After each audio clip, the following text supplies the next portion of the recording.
हरि ओम. योगदास उवाच. योगदासांचे प्रवचन. तिसरे विश्व, भौतिक विश्व. मानवाला स्वतःला जे जाणवते, जे तो पाहतो, जे तो ऐकतो, त्याच्या सत्यतेवर त्याचा पूर्ण विश्वास असतो. कारण प्रत्यक्ष त्याच्या स्वतःच्या ज्ञानेंद्रियांना त्याचा अनुभव आलेला असतो. इतर कोणी त्याला ते सांगितलेले नसते. ते त्याच्यासाठी चक्षुर्वयं सत्यम असते. अशावेळी तो त्याच्या स्वतःच्या उमजण्याची मर्यादा, त्याच्या आकलन शक्तीची क्षमता, त्याच्या इंद्रियांची ताकद इत्यादीची दखलही घेत नाही. तसा विचार त्याच्या मनातही येत नाही. या त्याच्या चक्षुर्वय सत्यम विरुद्ध कोणी काही बोलले तर त्याला ते रुचत नाही, पटत नाही.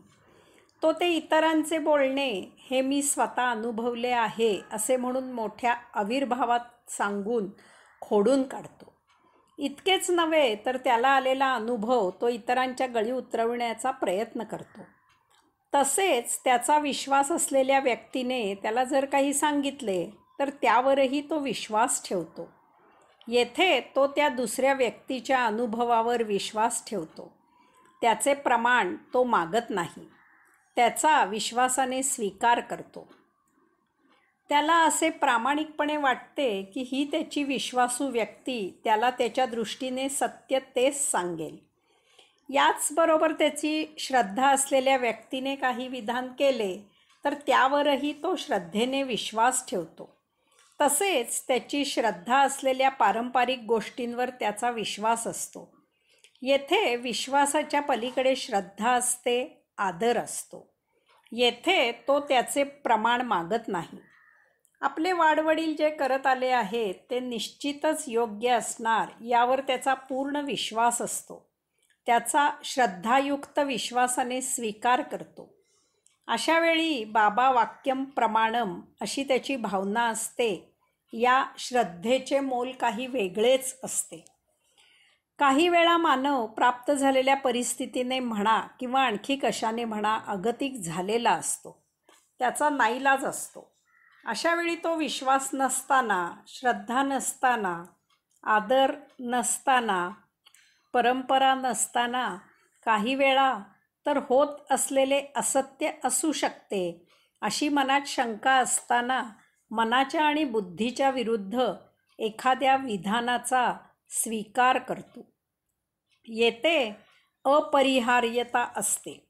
प्राप्त परिस्थिती पुढे शरणागती स्वीकारलेली असते. त्यावेळी तो कसलेही प्रमाण मागू शकत नाही.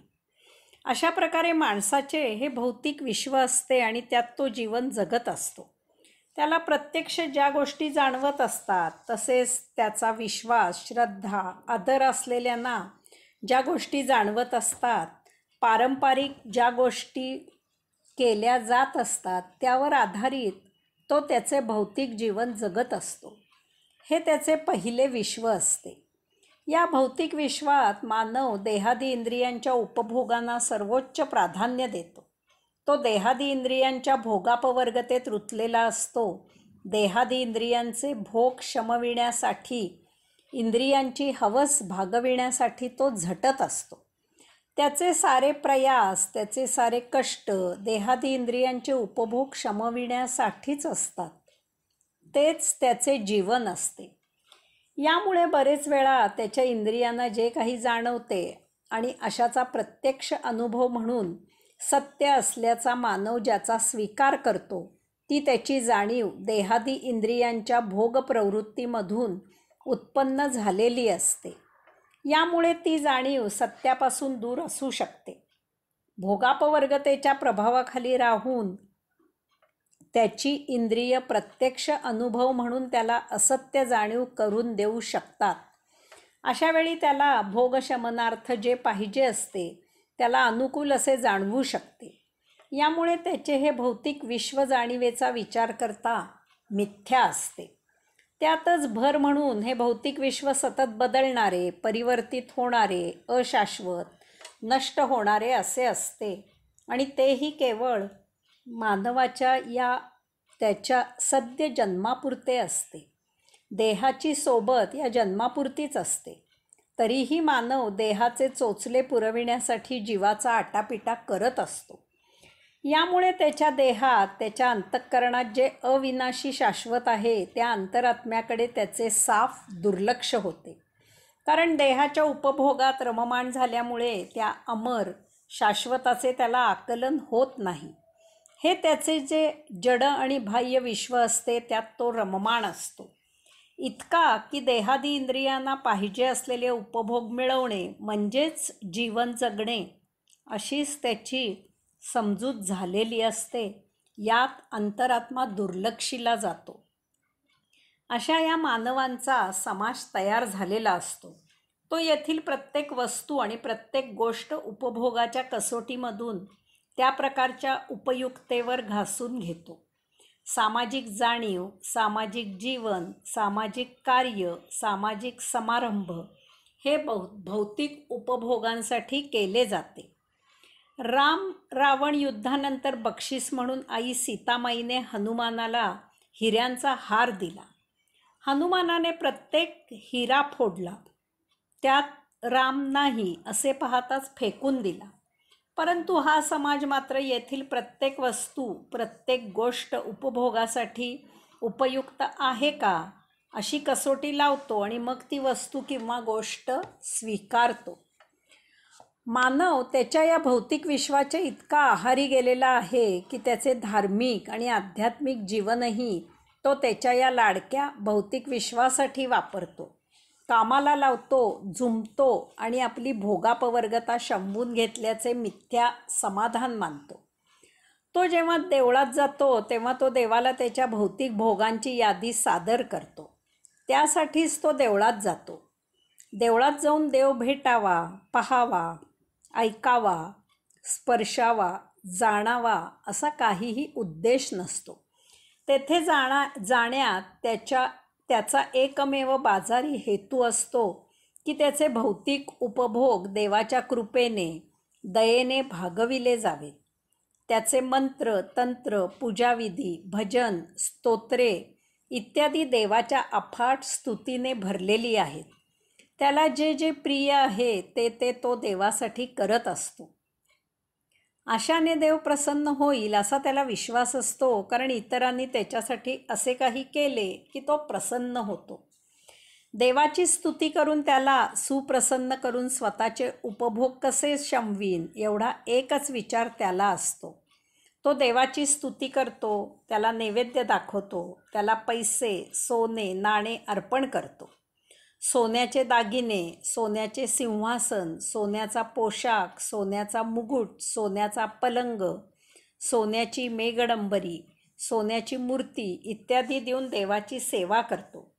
त्याला नवस बोलतो आणि त्याला सुप्रसन्न करण्याचा प्रयत्न करतो, कारण हे सर्व त्याला स्वतःला फार फार प्रिय आहे. तो देवालाही त्याच्याच मापाने जोखतो. अध्यात्म, धर्म, मठ, आश्रम, तीर्थक्षेत्रे, यात्रा इत्यादींना त्याने भौतिक उपभोगांचे साधन केले आहे. हे दान आणि कर वसूल उपभोग असा त्याचा भौतिक विश्वाचा खाक्या येथेही आहे. या त्याच्या विदूषकी चाळ्यांना साथ देणारे आध्यात्मिक गुरु, धर्मगुरू, योगगुरू, मठाधिपती, धार्मिक विधी करणारे, तीर्थक्षेत्रे चालविणारे भाटही त्याला भेटले आहेत. हे सर्व एकमेकांना सहाय्य करून अवघे कुफंती प्रवास करत आहेत. अशा या भौतिक विश्वात बहुसंख्य मानव व्यस्त आहेत, व्यग्र आहेत आणि त्याच्या त्या भ्रामक दृष्टीने स्वस्थही आहेत. मनोविश्व.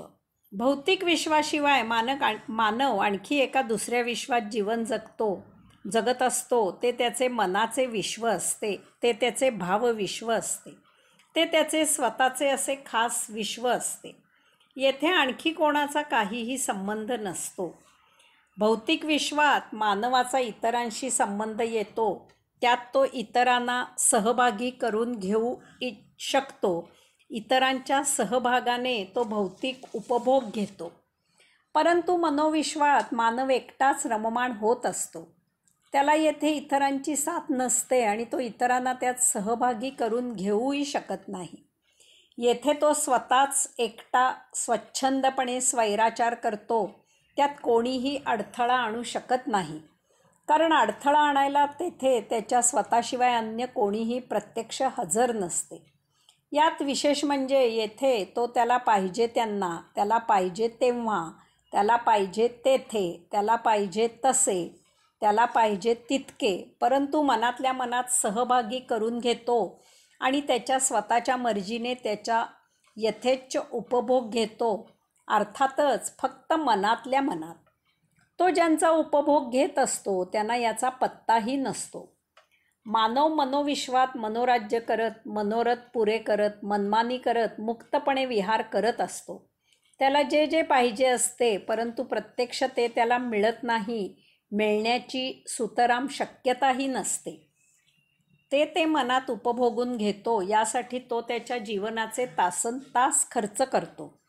त्याच्या त्या मनोविश्वात तो एकटाच एकटक कोठेतरी तंद्री लावून मनात असंख्य मांडे खात मोठ्या खुशीत बसलेला असतो. अशावेळी तो कित्येक वेळा अनेक प्रकारे लीला करतो, हसतो, हातवारे करतो, समोर बघून काही पुटपुटतो, ऐकल्यासारखे करतो, समजल्यासारखे करतो. हे सर्व दूरवरून पाहणाऱ्याची छान करमणूक होते हे निश्चित. यात त्याला वेड लागले आहे असे म्हणावे तर त्याच्या या मनोविश्वामधून तो जेव्हा बाहेर येतो त्यावेळी तो सर्वसामान्य वागतो. त्याला त्याच्या या वागण्याबद्दल छेडले तर तो हसतो आणि विषय बदलतो. अर्थात हे असे फार काळ सतत सुरू राहिले, असा कोणी यामधून वेळीच कायम करता बाहेर आला नाही, तर मात्र अशाला पुढे यथाकाळी वेड लागण्याची शक्यता नाकारता येत नाही.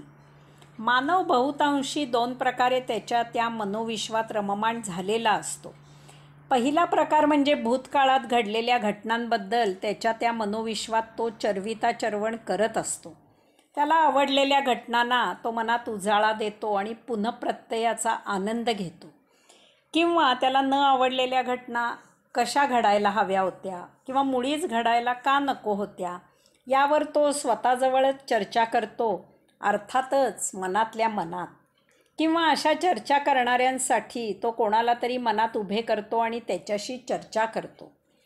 दुसरा प्रकार म्हणजे भविष्यकाळात काय घडावे, कोठे घडावे, कसे घडावे, केव्हा घडावे, किती घडावे, का घडावे इत्यादीबद्दल तो मनातल्या मनात काथ्याकूट करत असतो. यात तो रममाण होतो.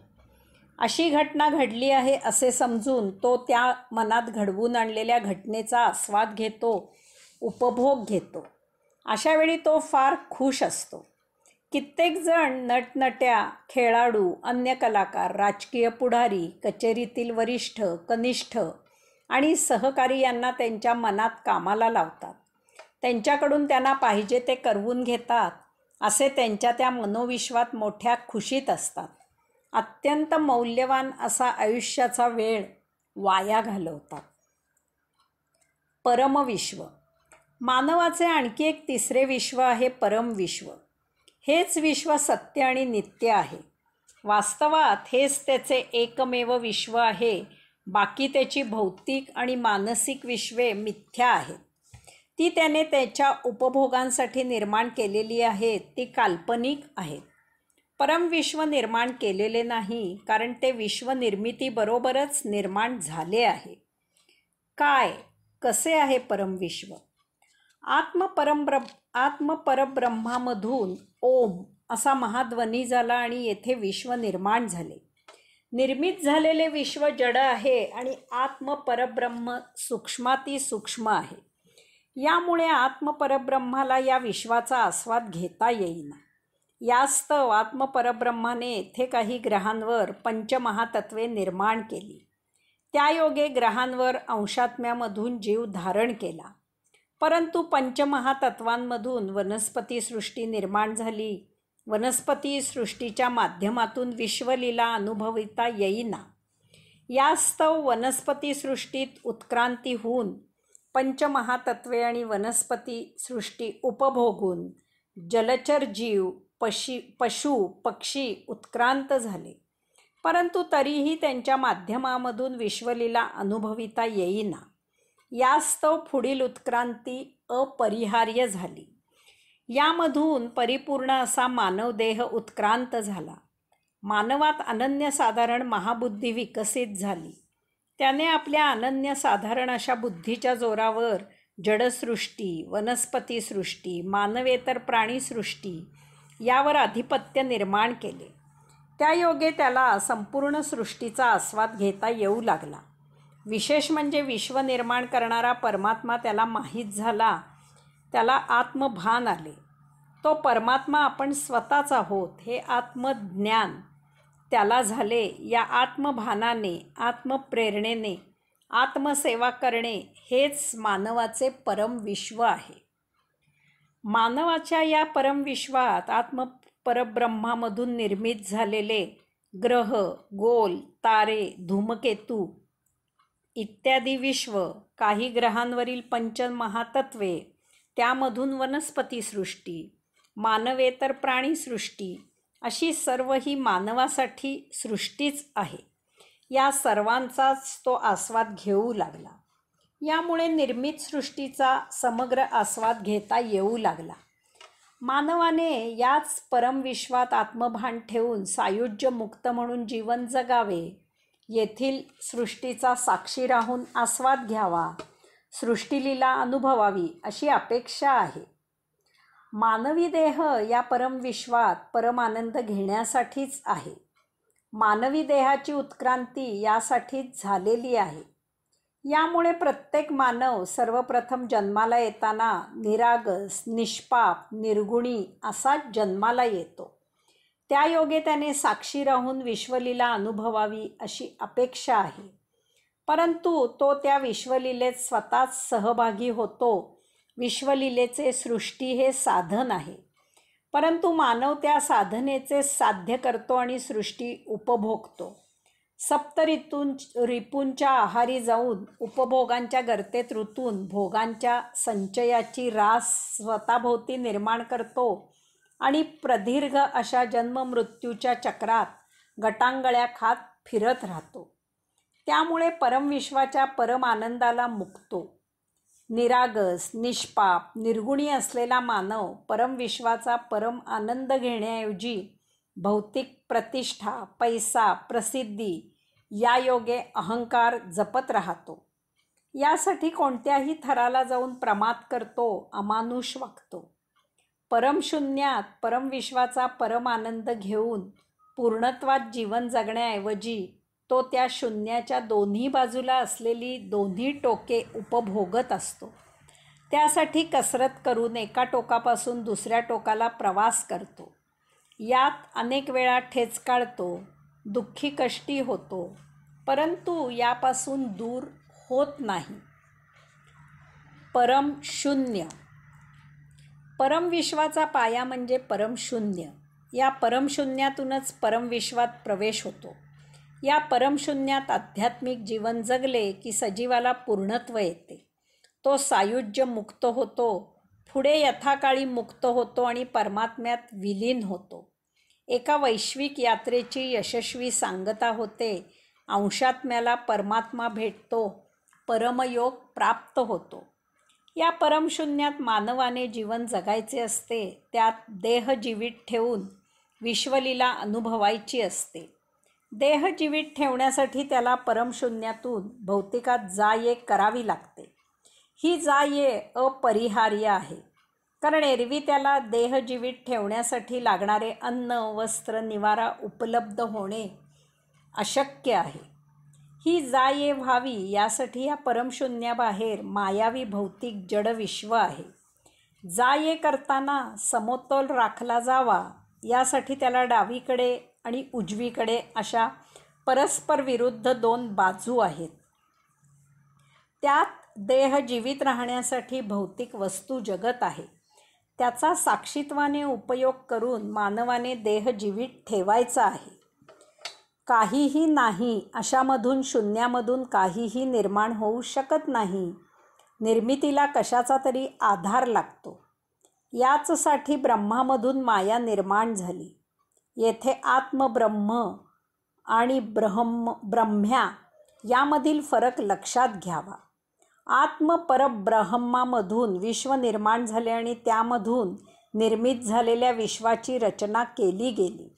त्या रचनेच्या कार्याला ब्रह्म्या अशी संज्ञा प्राप्त झाली. ब्रह्मामधून निर्माण झालेली माया म्हणजे पंचमहातत्वामधून निर्माण होत असलेले भौतिक वस्तू जगत. भौतिक वस्तू जगताची मानवाला असलेले ओढ म्हणजे माया. आत्मपरब्रह्मामधून विश्व निर्माण झाले आणि त्या विश्वाच्या रचनेचे कार्य म्हणजे ब्रह्म्या. ब्रह्म्या माया निर्माण करतो.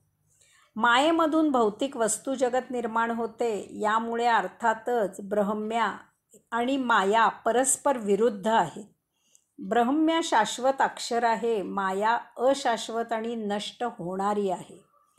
मायेचा म्हणजे भौतिक वस्तू जगताचा उपयोग केवळ देह जीवित ठेवण्याकरिता करायचा आहे. त्यात गुंतून राहायचे नाही. त्यासाठी ब्रह्म्याची उपासना करायची. ब्रह्म्या आणि माया यांचा छेद देऊन देह जीवित ठेवायचा म्हणजे आपण सदा शून्यात राहतो. भौतिक वस्तू जगताचा उपयोग करून देह जीवित ठेवून त्या भौतिक वस्तू जगताला साक्षी राहायचे.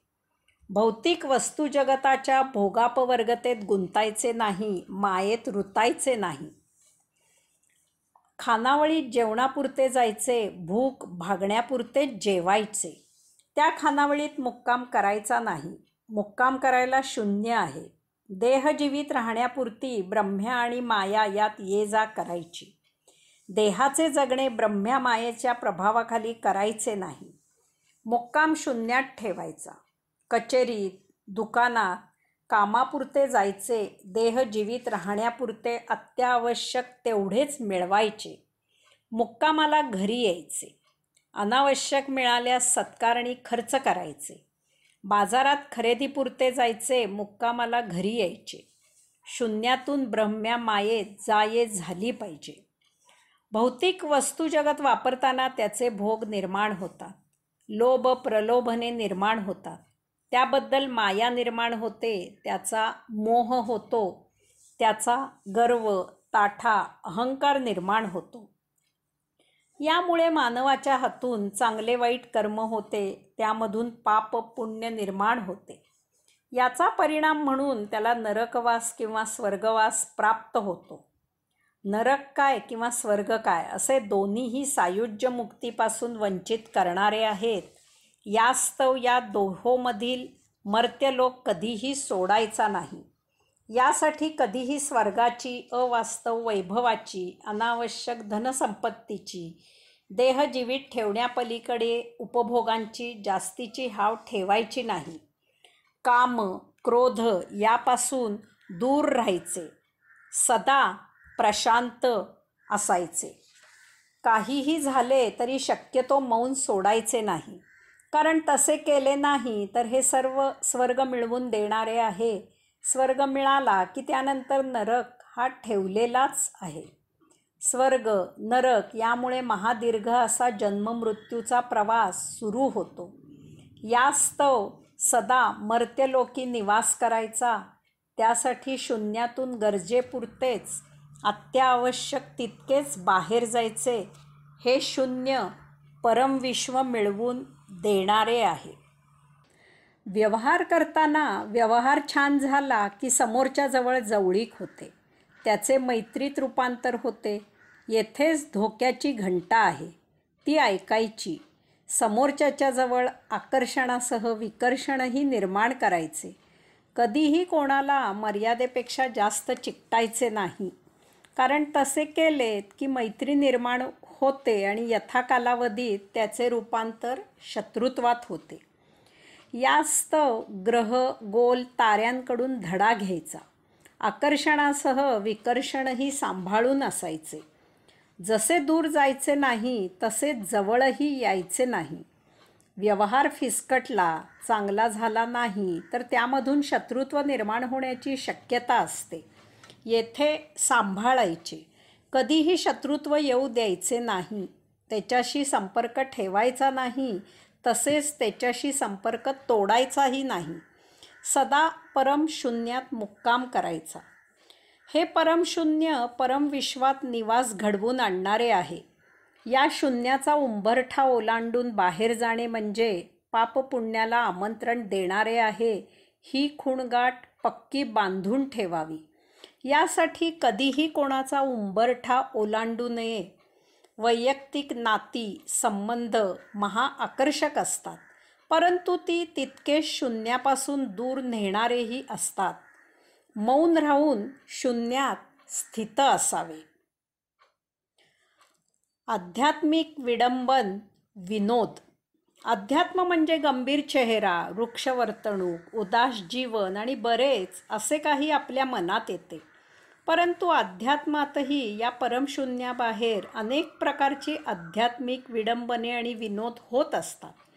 कारण एकच की असे अध्यात्म परमशून्याबाहेर, परमविश्वाबाहेर केले जाते. आपण आध्यात्मिक आहोत अशी आपली आपणच समजूत करून घेतली जाते. यामुळे अशी विडंबने आणि विनोद होत असतात. त्यामुळे तुमच्या आमच्यांसारख्यांची करमणूक होते, त्याची आपण फक्त लीला अनुभवायची. त्यापासून आपण स्वतः निश्चितच दूर राहायचे. त्यामुळे आपल्याला काही बोध घेता आला तर जरूर घ्यायचा, परंतु कधीही त्यामुळे उद्विग्न होऊन संतापून क्रोध येऊ द्यायचा नाही. त्यावर टीकाटिप्पण करायचे नाही. त्यात सुधारणा करायला अजिबातच जायचे नाही. कारण यामुळे झालाच तर आपल्यालाच त्रास होईल, यामधून काहीही निष्पन्न होणार नाही. आपण आपल्या जागी स्वस्थ असावे. स्वतःला पटल्यास स्वतःपुरती आवश्यक ती सुधारणा जरूर करावी. हे असे आधुनिक अध्यात्म ही सुद्धा या सृष्टीची एक लीला आहे, हे उमजून घ्यायचे. त्याची फक्त मौज अनुभवायची. याचे काही नमुने पाहूयात. मानवाच्या सर्वात जवळ त्याच्या स्वतःच्याच अंतःकरणात जो अंतरात्मा आहे, त्याचा शोध घ्यायला मानव सुदूर प्रवास करतो. तो अंतरात्म्याला देवळामधून, मठांमधून, आश्रमांमधून, तीर्थक्षेत्रांमधून, साधू, संत, योगी, संन्यासी, गुरु यांच्यामध्ये शोधायचा प्रयास करतो. काखेत कळसा आणि गावाला वळसा असे यासाठीच म्हटले आहे. जो प्रत्येकाच्या देहाच्या आत आहे त्याला बाह्य जगात शोधायचा मानव प्रयत्न करतो. जो सदा आहे या स्थितीतच असल्यामुळे कधीही हरवत नाही. जो कधीही स्वतःची जागा सोडत नाही, अशा आत्म्याला शोधण्यासाठी मानव बाह्य भटकंती करतो, तीर्थयात्रा करतो. परमात्मा मौन, शांत, प्रशांत, स्थिर, सूक्ष्माहूनही सूक्ष्म आहे. मानव त्याला प्रसन्न करायला त्याची जडमूर्ती करून त्याच्यासमोर तारस्वरात मंत्र म्हणतो, अनेक वाद्ये वाजवत आरत्या म्हणतो, भजन गातो, दिंड्या पताका नाचवत नृत्य करत तीर्थयात्रा करतो. कोणीतरी केव्हा तरी पुराणकाळात सहजच म्हणून, त्या काळी त्याच्या स्वतःच्या आनंदासाठी म्हणून परमात्म्याची स्तुती करणारी, परमात्म्याचे वर्णन करणारी कवने रचलेली आहेत. आज मानव ती कवने परमात्म्याला प्रसन्न करायला साधन म्हणून वापरत आहे. त्याची घोकमपट्टी करत आहे. अशी कवने पाठ म्हणता येणे म्हणजे आपण काहीतरी धार्मिक कृत्य करत आहोत, असाही त्याचा गैरसमज आहे. मानवाची स्वतःची जी दिनचर्या आहे, तीच दिनचर्या तो देवळामधून देवासाठी एक धार्मिक विधी म्हणून करत असतो. स्तवन करत देवाला उठवितो, मुखमार्जन करतो, उटी लावून स्नान घालतो, सुगंधी अत्तर लावतो, विविध भरजरी कपडे घालतो, त्याला नटवतो, मखरात बसवितो, पूजन करतो, भोजन देतो, स्तुती करतो, पालखीमधून मंदिरातील इतर देवांना भेटवून आणतो, शेवटी रात्री देवाला पलंगावर निजवितो. स्वतःला बहुमूल्य वाटत असलेल्या वस्तू मानव देवाला भेट देत असतो.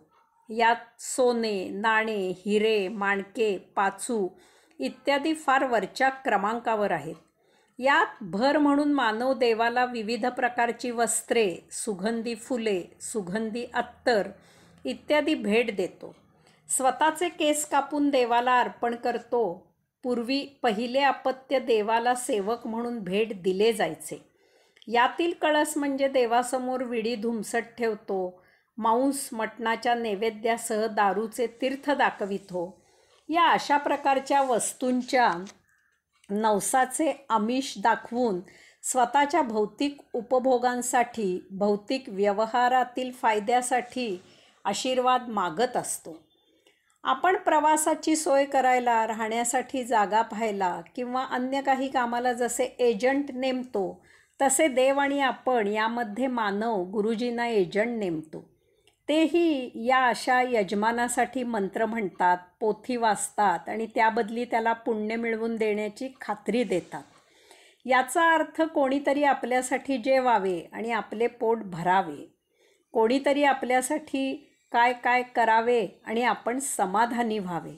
वा, काय उत्तम सोय आहे. म्हणजे दस्तूर खुद्द स्वतः शुद्ध आणि पवित्र राहून कोटी कोटी वेळा जपजाप्य करावे आणि तरीही परमात्मा प्रसन्न होईल की नाही याची खात्री नसते. अशा परिस्थितीत आपल्यासाठी गुरुजींनी मंत्र म्हणावा आणि आपल्याला परमात्मा सुप्रसन्न व्हावा अशी अपेक्षा मानव करत असतो. यापुढील महाअजब विनोद असा आहे की मानव आणि देव यामध्ये मध्यस्थी करणारे जे गुरुजी असतात त्यांनी कधीही देव पाहिलेला नसतो. त्यांना त्याचा ठाव ठिकाणा माहीत नसतो. ते स्वतः साक्षात्कारी नसतात. तरीही ते आपण आणि देव यामध्ये मध्यस्थी करतात. इतके वेळा मंत्र म्हणूनही हे मध्यस्थी करणारे गुरुजी स्वतः कधीही पुण्यवान होऊन मुक्त होत नाहीत. ते तुमच्या आमच्यासारखेच भोगवादी असतात.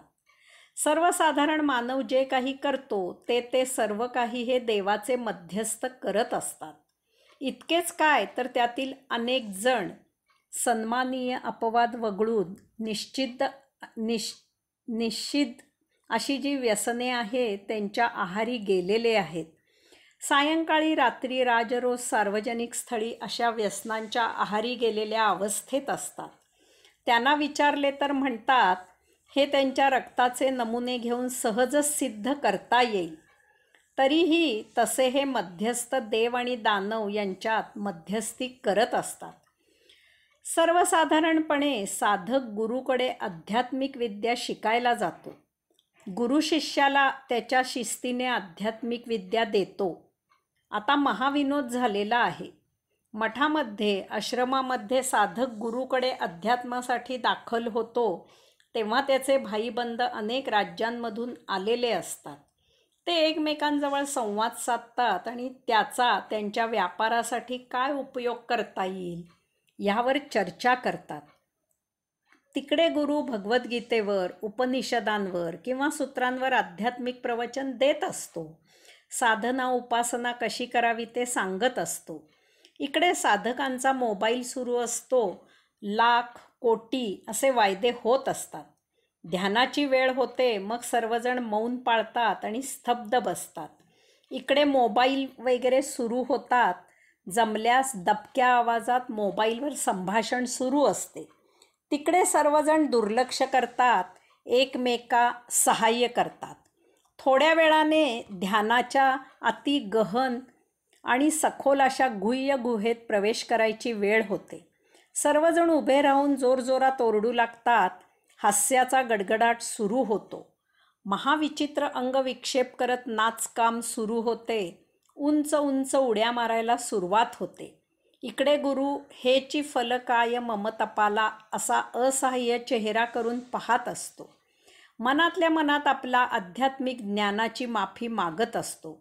त्याचाही नाईलाज असतो, कारण त्याच्या विद्वत्तेपेक्षा आलेल्या साधकांना काय पाहिजे याला आर्थिकदृष्ट्या महत्त्व असते. व्यापारी एका बाजूला जातात आणि दमल्यामुळे गाढ झोपतात. बाकीचे जमिनीवर अंग झोकून देतात, परंतु नेमका मित्र मैत्रिणीजवळ आणि मैत्रीण मित्राजवळ कोसळते. हे त्या भावावस्थेत अगदी सहजच नकळत होते. आता हा भाव कसला तेवढे विचारू नका. सर्वांना गाढ झोप लागते. जेवणाची वेळ झाल्यामुळे सर्वांना जागे करण्यात येते. गुरुजी म्हणतात की तुम्ही सर्वांनी अतिगहन सखोल अशी ध्यानाची महाअनुभूती घेतलेली आहे. या गुरुवाणीच्या दिलास्यामुळे तमाम साधक कृतकृत्य होतात आणि मुदप पाक खाण्याकडे महातीर्थ महाप्रसाद घ्यायला गर्दी करतात. तो महाप्रसाद महातीर्थ घेऊन त्या महातीर्थ महाप्रसादामुळे देहभाव हरवतो आणि कोण कोणाच्या तंबूत जातो हे ते स्वतः सोडून इतर कोणाला समजत नाही अशी प्रत्येकाकडून समजूत करून घेतली जाते. तेथे आत्मभावा अवस्थेत छान महाविश्रांती घेतली जाते. भल्या सकाळी मठात आश्रमात महागजर होतो आणि मग जागृता अवस्थेत जो तो आपापल्या तंबूत जातो आणि प्रभात ध्यानासाठी तयार होतो. पुराण काळात आपल्या ऋषींनी पाण्याची सोय पाहून अनेक नद्यांच्या किनारी आश्रम उभारले होते. यात गंगा नदी त्यांना फार प्रिय आणि पवित्र झाली. एक फार वैश्विक चमत्कार म्हणजे गंगाजल कितीही दिवस साठवून ठेवले तरी ते अशुद्ध होत नाही. गंगेचे पाणी परिपूर्ण शुद्ध आहे. ऋषींनी श्रद्धेने गंगेची पूजा सुरू केली. गंगेचे महत्त्व इतके झाले की तिचे पाणी प्यायल्याने पाप धुवून जाते अशी श्रद्धा निर्माण झाली. त्यामुळे गंगा स्नान फार पवित्र झाले. अतिपवित्र अशा या गंगा नदीचा उगम कोणीकडे आहे याचे स्वाभाविकच आपल्या ऋषींना कुतूहल निर्माण झाले. त्यांनी यात्रा आरंभली आणि गंगेच्या उगमाचा शोध घेतला. गंगेचा उगम म्हणजे गंगोत्री. त्यांना फार पवित्र असे तीर्थक्षेत्र झाले. अनेक ऋषींनी गंगोत्रीची यात्रा केली. गंगोत्रीची यात्रा करताना वाटेतील निसर्ग सौंदर्याने, त्या पवित्र वातावरणाने आपले ऋषी भारावले. त्यांची तेथे ध्यान समाधी लागली. अनेक ऋषींना गंगोत्रीच्या यात्रेत साक्षात्कार झाला. अनेक ऋषी मुक्त झाले. आता आधुनिक काळात कोणीतरी निसर्ग सहल म्हणून एखाद्या नदीच्या उगमाची यात्रा करतो. तेथील निसर्ग सौंदर्याचे चलत चित्रण करतो. त्याचे वर्णनात्मक पुस्तक आणि ती चलत चित्रफीत बाजारात उपलब्ध करून देतो. यात त्याचा चांगला हेतू असतो. लोकांना त्या नदीच्या उगमापर्यंत यात्रा केल्याचा आनंद मिळावा, तेथील निसर्ग सौंदर्य चलत चित्रफितीत पाहायला मिळावे असा काही त्याचा हेतू असतो. परंतु आमच्या मेंदूची गती तिरपगडी आहे. त्याला कोण काय करणार? कारण आम्हाला सर्वत्र फक्त भोग, उपभोग, भोग दिसतो. ती चलत चित्रफीत पाहून, त्याचे पुस्तक वाचून एखादा महाभाग माझ्यासारख्याला विचारतो की त्या अमुक नदीची परिक्रमा केली म्हणजे मोक्ष मिळतो, हे सत्य आहे का? आपण ती चलत चित्रफीत पाहिली आहे का? आपण ते पुस्तक वाचले आहे का? त्याला सांगावेसे वाटते की अरे ठोंब्या, मोक्ष इतका सोपा आणि स्वस्त असता तर भारतात आजपर्यंत सर्वजण मोक्ष मिळवून भारताचा केव्हा स्वर्ग झाला असता. यातही लक्षात घेण्यासारखे म्हणजे मुक्ती नको आहे, स्वर्गसुख देणारा मोक्ष हवा आहे. भगवान श्री रामकृष्ण परमहंसांनी गंगास्नान करून पापमुक्त होण्याची अभिलाषा धरणाऱ्या अशाच एका महाभागाला छान उत्तर दिले होते. त्यांनी सांगितले होते, गंगास्नान करून तुझी पापे निश्चितच धुतली जातील. परंतु गंगा नदी स्वतःचे पावित्र्य राखण्यासाठी ती पापे तिच्या काठावरील झाडांवर लटकावून ठेवते. गंगास्नान करून जर तू जसा होतास तसाच ठोंब्याच्या ठोंब्यावर आलास तर तुझी ती झाडावरील पापे तुला ओळखतील आणि तुला पुन्हा चिकटतील. तेवढी ती पुन्हा न चिकटण्याची काळजी घे, म्हणजे गंगास्नान करून तू पापमुक्त होशील, यात तीळ मात्रही शंका नाही. या कलियुगात लोकवस्तीचा विचार करता सत्ययुगापेक्षाही जास्त प्रमाणात लोक धार्मिक झालेले असावेत असे वाटते. कारण पहावे तिकडे मंदिरे, मठ, आश्रम भरलेले आहेत. तेथे दर्शन घेण्यासाठी पाय ठेवायला जागा नाही. तेथील दानपेट्या पैसे, सोने, हिरे, माणके यांनी तुडुंब भरभरून वाहत आहेत. धार्मिक स्थळांच्या इमारती, तेथील भक्तनिवास, तेथे चालवली जात असलेली विनामोबदले अन्नछत्रे इत्यादी गोष्टी पाहिल्या की धार्मिक स्थळांना मिळत असलेल्या दानाची कल्पना येते. धार्मिक स्थळी घेऊन जाणाऱ्या गाड्या, यात्रा कंपन्या यांचा धंदा तेजीत आहे. धार्मिक स्थळी असलेली दुकाने, खानावळी, निवासस्थाने यांनाही ऊर्जिता अवस्था आलेली आहे. थोडा विचार केल्यावर लक्षात आले की हे असे फक्त कलियुगातच शक्य आहे आणि हे अगदी स्वाभाविक आहे. कारण कलियुगातच लोक पापी असणार. त्यामुळे त्यांना मंदिरे, मठ, आश्रम जवळ करावे लागतात. तेथे पाप धुतले जाते अशी त्यांची भावना असते, कारण पाप्यालाच देवाची जास्त गरज असते.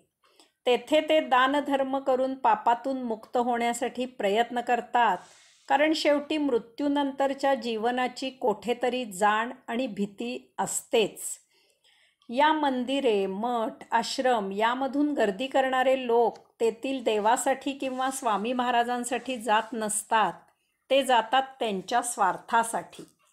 जर एखादा देव स्वामी महाराज नवसाला पावला नाही, तर हेच लोक मंदिर, मठ, आश्रम बदलतील आणि नवसाला पावणारा दुसरा कुठला तरी देव किंवा स्वामी महाराज शोधतील. येथे श्रद्धाही नाही आणि भक्तीही नाही.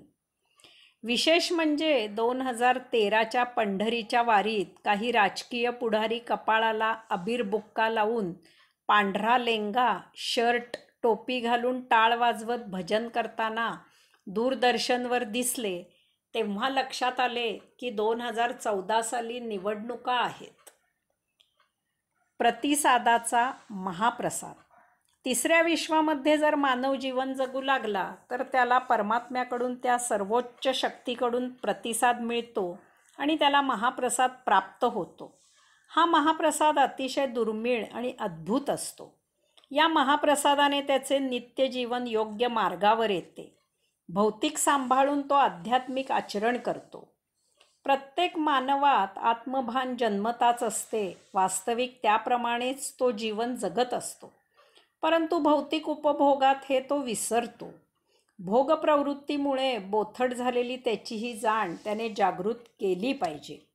त्यासाठी त्याचे हे तिसऱ्या विश्वात जीवन जगणे पूर्ण श्रद्धेने, पूर्ण भावभक्तीने, पूर्ण क्षमतेने साधना उपासना करून पूर्णपणे त्यात झोकून देऊन झाले पाहिजे. त्याचे स्वत्व विसरले गेले पाहिजे. तो या तिसऱ्या विश्वात पूर्णपणे एकरूप, एकरस, एकाग्र, तल्लीन झाला पाहिजे. हे मुद्दाम करायला गेले असता ते होत नाही. ते साधना उपासना करताना ती एक वेळ येते आणि ते आपोआप घडते. अशा वेळी साधकाने इतकेच करायचे आहे की त्याची कोणतीही कृती त्यात अडथळा होणार नाही. अशा वेळी त्याने विचलित न होता जे होत आहे त्याला प्रतिसाद देत त्याचा त्याने आस्वाद घ्यायचा आहे, आनंद घ्यायचा आहे. या तिसऱ्या विश्वात महाअद्भुत, गुप्त, गुह्य, विस्मयकारक, सर्वसाधारण मानवाला अशक्य असलेली रहस्ये दडलेली आहेत. तिसऱ्या विश्वातील वास्तवाने या रहस्याचे द्वार उघडते आणि योग्याचा त्या अद्भुत, विस्मयकारक महाली प्रवेश होतो. येथे प्रत्येक गोष्ट अमर्याद असते. त्यात कोठेही अडथळा नाही. योग्याने त्यात खुशाल स्वच्छंदपणे विहार करावा, सचैल स्नान करावे, त्याचा आस्वाद घ्यावा, त्याची लीला अनुभवावी, त्याची मौज लुटावी, त्यात विरून जावे. विरून जावे याचा अर्थ योगी या तिसऱ्या विश्वात गुप्त होतो, कायमकरिता नष्ट होतो, इतरांसाठी मृत होतो असा घेऊ नये, कारण तसे काही होत नसते. भौतिक विश्व, मनोविश्व आणि परमविश्व अशी ही तीनही विश्वे येथेच या भूतलावर आहेत. तिसऱ्या विश्वाचा महाप्रसाद मिळाल्यावर योगी त्या भावविश्वात काही काळ बुडी मारतो आणि परिपूर्ण शुद्ध, परिपूर्ण पवित्र, परिपूर्ण निर्लेप होतो आणि त्या तिसऱ्या विश्वामधून आपोआप बाहेर येतो. परंतु तिसऱ्या विश्वातून तो बाहेर आलेला असला तरी त्याच्यावर त्या तिसऱ्या विश्वाचे संस्कार तसेच असतात. त्यामुळे योग्यात फार सुंदर, सुरेख, सुरेल बदल होतो. हा बदल त्याच्या आचरणातून सर्वांना जाणवतो. तसेच हा त्याच्यातील बदल इतरांसाठी मार्गदर्शक असतो, प्रेरणा देणारा असतो. आता तो भौतिक विश्वात केवळ देहधर्म सुरू राहावा इतकाच रमतो. परंतु ज्यावेळी तो त्या भौतिक विश्वात असतो त्यावेळी तो तेथे इतरांपेक्षा जास्त शुद्ध आणि पवित्र, परंतु परिपूर्ण समरसतेने आस्वाद घेतो. भौतिक विश्वाचा अत्यावश्यक इतकाच उपभोग घेऊन तेथून तो सहजच दूर होतो. यापुढील त्याच्यातील महाअद्भुत बदल म्हणजे असा योगी मनोविश्वामधून कायमकरिता दूर होतो. हा फार मोलाचा आणि फार महत्त्वाचा महाप्रसाद आहे. तो अमन नमन असा मनातीत होतो. त्याचे आचरण मनाच्या मनमानीने होत नाही, कारण आता त्याचे ते नाठाळ मन जीवात्म्यात जणू काही विलीन झाल्यासारखे जीवात्म्याची सेवा सुरू करते. या योगे नियतीला अपेक्षित असे नैसर्गिक आचरण होते. हेच ब्रह्माचरण असते. त्यामुळे योगी सदा निरोगी, सदा प्रसन्न, सदा प्रफुल्लित, ताजातवाना, सदा उत्साही राहतो. अशा ब्रह्माचरणामुळे त्याला ब्रह्मतेज प्राप्त होते. सामाजिक पिळवणूक. प्रत्येक मानव या परमविश्वात राहण्यासाठी, या तिसऱ्या विश्वाची लीला अनुभवण्यासाठी, या त्याच्या एकमेवाद्वितीय अशा सत्य विश्वाची मौज घेण्यासाठी जन्माला आलेला आहे. कारण भौतिक विश्व त्याच्यासाठी अत्यावश्यक देहधर्मासाठी आहे. त्याचा त्याने जरुरीपुरता वापर करून तेथून त्याने त्वरित दूर व्हायचे आहे. मनोविश्व त्याच्यासाठी अनावश्यक आहे. त्याने मनोविश्वात कधीही साधा प्रवेशही करायचा नाही. परमविश्वासाठीच मानवी देहाची उत्क्रांती झालेली आहे. संरक्षण करावे, खावे, प्यावे, प्रजोत्पादन करावे, आराम करावा, असे पूर्ण भौतिक जीवन जगण्यासाठी मानवेतर प्राणीसृष्टी आहे. त्यामधून मानव उत्क्रांत होऊन त्यापुढील प्रगती म्हणून मानवदेह धारण करून या सृष्टीत जीवाची शेवटची उत्क्रांती म्हणून या सृष्टीचा एक भाग म्हणून जन्माला आलेला आहे. हे त्याने समजून घ्यायचे आहे आणि आपले आचरण तिसऱ्या विश्वासाठी अनुकूल असेच ठेवायचे आहे. मानव जन्माला येताना निष्पाप, निरागस, निर्गुणी असतो. तोच त्याचा नैसर्गिक स्वभाव असतो. बालपणी तो स्वभावता त्याप्रमाणे वर्तन करत असतो, परंतु वय वाढल्यावर त्याला सामाजिक जाण येते. तो समाजात राहतो. तो समाज त्याला या त्याच्या जन्मजात स्वभावापासनं दूर करतो. समाजाची म्हणून काही मानसिकता असते. समाजाचा म्हणून काही स्वभाव असतो. समाजाचे म्हणून काही आचारविचार, रीतीभाती असतात. समाजाचे म्हणून काही संस्कार असतात. मानवाची इच्छा असो किंवा नसो, मानवाला हवे किंवा नको, मानवाला रुचो किंवा न रुचो, समाजाला या सर्वांशी काहीही कर्तव्य नसते. हा समाज मानवावर सामाजिक आचार लादतो. यामुळे मानव भौतिक विश्वाशी निगडीत राहतो. त्याविरुद्ध काही करायचे त्याच्या मनातही येत नाही. समाजात भौतिक विश्वाला फार महत्त्व आहे. तेथे पैसा, धन, मालमत्ता, वैभव, संपत्ती याची फार चलती आहे. हे असे ज्याच्याजवळ असते तो मोठा, भला, चांगला, मान सन्मान देण्यास योग्य असतो. लक्ष्मीधर, लक्ष्मीपती, लक्ष्मीपुत्र यांना समाजात प्रसिद्धी, प्रतिष्ठा, इज्जत दिली जाते. त्याचे असलेले गुण आणि त्याच्याकडे नसलेले गुण त्याला चिकटवून त्याची वारेमाप स्तुती केली जाते.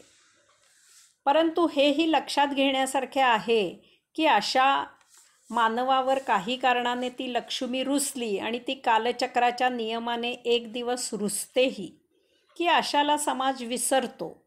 इतकेच नव्हे तर त्याची मानहानी केली जाते. त्याच्यात नसलेले दुर्गुण त्याच्यावर लादले जातात. समाजाचा सर्वात फार धोकादायक प्रकार म्हणजे समाजाची धार्मिकता. काहीही, कसलाही, किंचितही, जराही विचार न करता समाज परंपरेने पिढ्यानपिढ्या धार्मिक विधी व्यक्तीवर लादत असतो. या व्यक्तींचा समाज तयार झालेला असतो, परंतु ती व्यक्ती समाजात गेल्यावर जणू काही वरचा भाग घरी विसरून आल्यासारखी वागू बोलू लागते.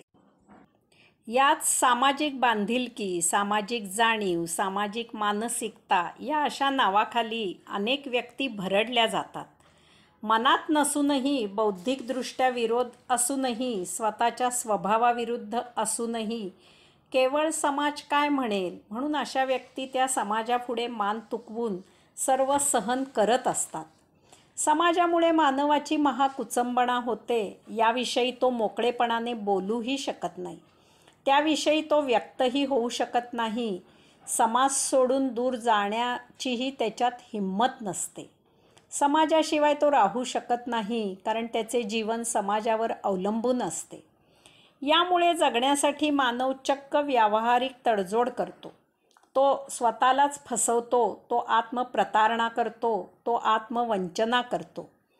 कदाचित हे त्याच्या नकळत होत असेल, परंतु हे होते हे सत्य आहे, कारण याचे परिणाम त्याच्या वैयक्तिक जीवनावर होत असतात.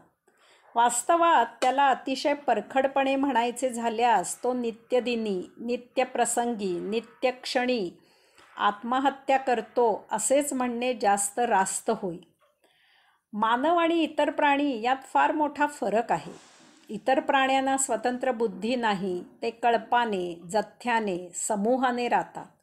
प्रत्येक प्रकारच्या प्राण्यांची जीवन जगण्याची पद्धत भिन्न आहे, परंतु एकाच प्रकारच्या प्राण्यांची जीवन जगण्याची पद्धत निराळी नाही, ती समान आहे. वाघ आणि हरिण यांची जगायची पद्धत भिन्न आहे, परंतु सर्व वाघ एकाच प्रकारे जीवन जगतात, सर्व हरिणे एकाच प्रकारे जीवन जगतात, कारण एकाच प्रकारच्या प्राण्यांच्या प्रकृतीत अंतर्बाह्य एक सुसूत्रता आहे. परंतु मानवाचे तसे नाही. प्रत्येक मानवाची प्रकृती भिन्न आहे. त्यामुळे जितक्या व्यक्ती तितक्याच प्रकृती आहेत आणि तितक्या विकृती आहेत. प्रत्येकाला स्वतंत्र बुद्धी आहे, स्वतंत्र विचार आहे, स्वतंत्र आचार आहे.